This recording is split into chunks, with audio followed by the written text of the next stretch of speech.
बादब मुलाहजा में मैं फजल इमाम मलिक। गलवान घाटी को लेकर सवाल अब भी पूछे जा रहे हैं और इन सब सवालों के बीच एक तो यह है कि सैन्य अधिकारियों के बीच बैठक होने जा रही है और दूसरी बड़ी चीज़ या बड़ी बात जो कहें या सरकार का बड़ा फैसला, सरकार ने टिकटॉक और यूसी ब्राउज़र सहित 59 चीनी ऐप्स पर पाबंदी लगा दी है। इससे पहले सोशल मीडिया पर एक तस्वीर खूब वायरल हुई। देश के मुख्य न्यायाधीश शरद अरविंद बोबडे की हार्ले डेविडसन जैसी शानदार बाइक पर सवारी करते हुए या बैठे हुए वो नज़र आए, लेकिन वो जब बैठे तो बिना मास्क लगाए हुए थे। जाहिर है कि सवाल उठे, कई तरह के सवाल उठे जब उन्हें हार्ले डेविडसन गाड़ी पर बैठे हुए दिखाया गया। और सवाल गलवान घाटी में चीनी घुसपैठ को लेकर भी उठ ही रहे हैं। कहा जा रहा है कि गलवान घाटी में चीन की सेना ने भारतीय क्षेत्र में करीब 423 मीटर अंदर तक घुसपैठ की है, जो इस क्षेत्र में बीजिंग के अपने 1960 के दावे से काफ़ी आगे है। 25 जून की हाई रिजोल्यूशन सैटेलाइट तस्वीरों में भारतीय क्षेत्र के इस 423 मीटर के इलाके में चीन के 16 टेंट, तिरपाल, एक बड़ा शेल्टर और कम से कम 14 गाड़ियां नजर आईं। इन सब सवालों के बीच लेह लद्दाख के रहने वालों ने बाकायदा वीडियो जारी किया, अपने अपने तरीके से कुछ सवालों का जवाब दिया और सरकार और मीडिया के सच को सामने रखा है। उन्हें सुने पहले और खुद सरकार के दावों पर यकीन करें। जय हिंद, जय भारत। मैं अंदू सोनम लेह लद्दाख से बोल रहा हूं। सर, मोदी जी ये बोल रहा है कि लद्दाख में चाइना वाले घुसे नहीं आ रहा है, घुसे आ रहा है सर,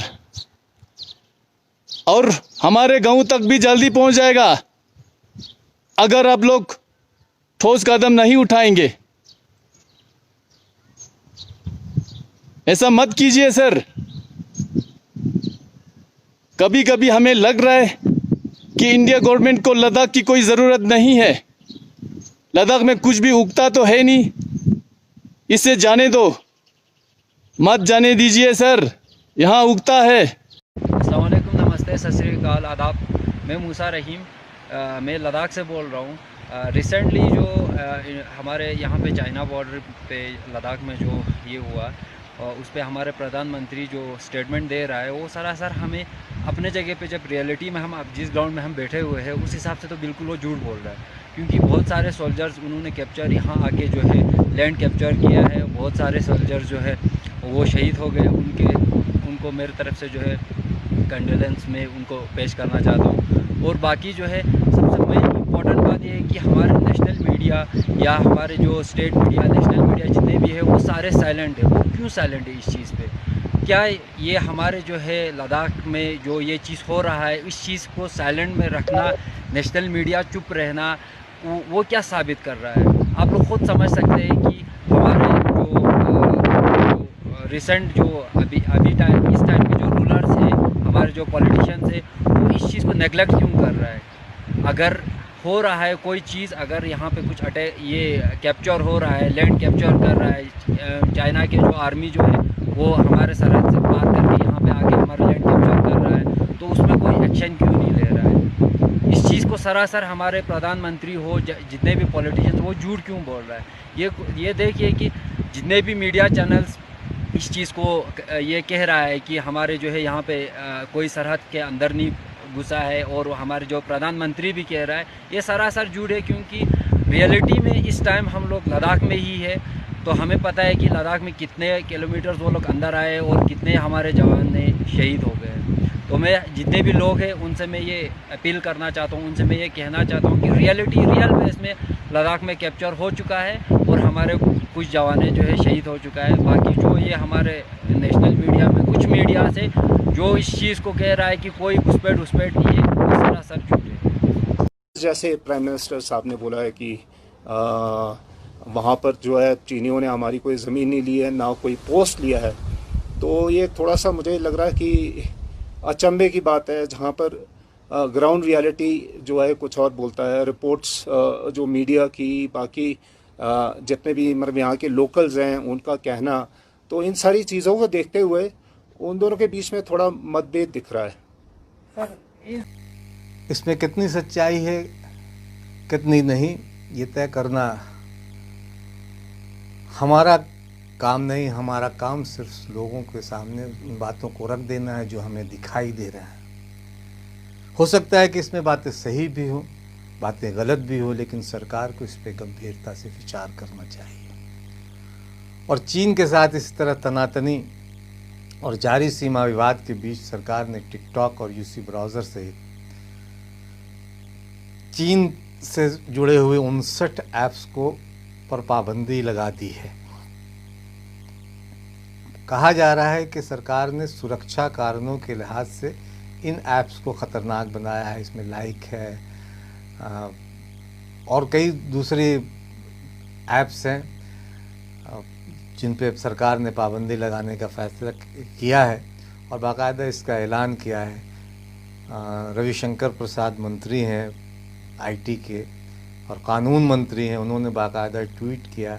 हालांकि फिर अपने ट्वीट में उन्होंने 59 ऐप्स का जिक्र तो किया, लेकिन चीनी शब्द लगाने की जहमत उन्होंने गवारा नहीं की। तो जाहिर है कि इसे लेकर फिर सवाल उठेंगे कि चीन का नाम लेने से बार बार सरकार घबराती क्यों है।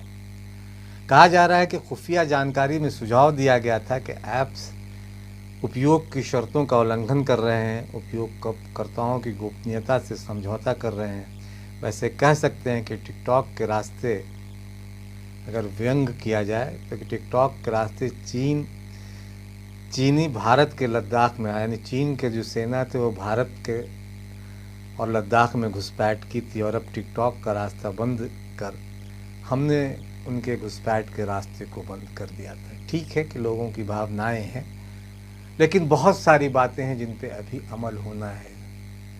बहुत सारे सवाल हैं सरकार से भी, फिर पेटीएम पे सवाल उठेंगे, फिर और दूसरी जो चीज़ें पेटीएम में, एक पेटीएम के साथ तो प्रधानमंत्री नरेंद्र मोदी का जुड़ाव भी जग जाहिर है। उनकी तस्वीर को लेके बाकायदा उसने एक विज्ञापन भी दिया था। और सबसे गज़ब बात तो यह है कि जिस टिकटॉक ऐप पर पाबंदी लगाने की भारत ने आज बात कही या पाबंदी लगाई है, उसी टिकटॉक पर भारत सरकार भी शहीदों को श्रद्धांजलि देता हुआ एक वीडियो में नज़र आया था। इस पाबंदी के बीच से पहले कह सकते हैं कि सोशल मीडिया पर एक तस्वीर खूब वायरल हुई, जिसका जिक्र मैंने शुरुआत में भी किया कि देश के मुख्य न्यायाधीश शरद अरविंद बोबड़े ट्रैक पैंट और टी शर्ट में हार्ले डेविडसन की जैसी शानदार बाइक पर बैठे नजर आए। वे फिलहाल नागपुर में अपने घर से सुप्रीम कोर्ट में आने वाले महत्वपूर्ण मामलों की सुनवाई कर रहे हैं।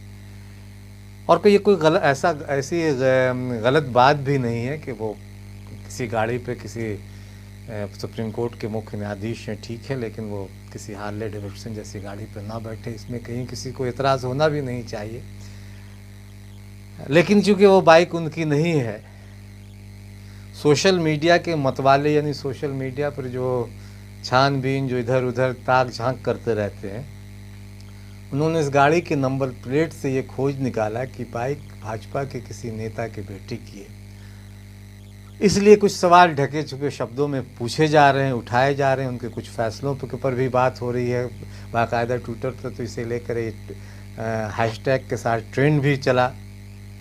लेकिन सबसे ज़्यादा सवाल उनके मास्क न लगाने पर उठ रहे हैं। वे बिना मास्क के दिखे उस गाड़ी पे।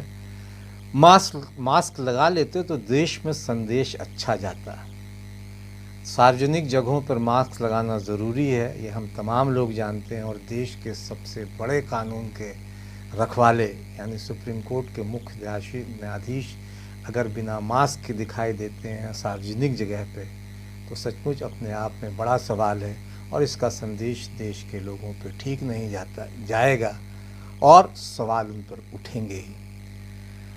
वैसे हार्ले डेविडसन की कीमत पे बात की जाए तो यहाँ 16 बाइक इस तरह की बिक्री के लिए तैयार उपलब्ध है, बाइक हार्ले डेविडसन की।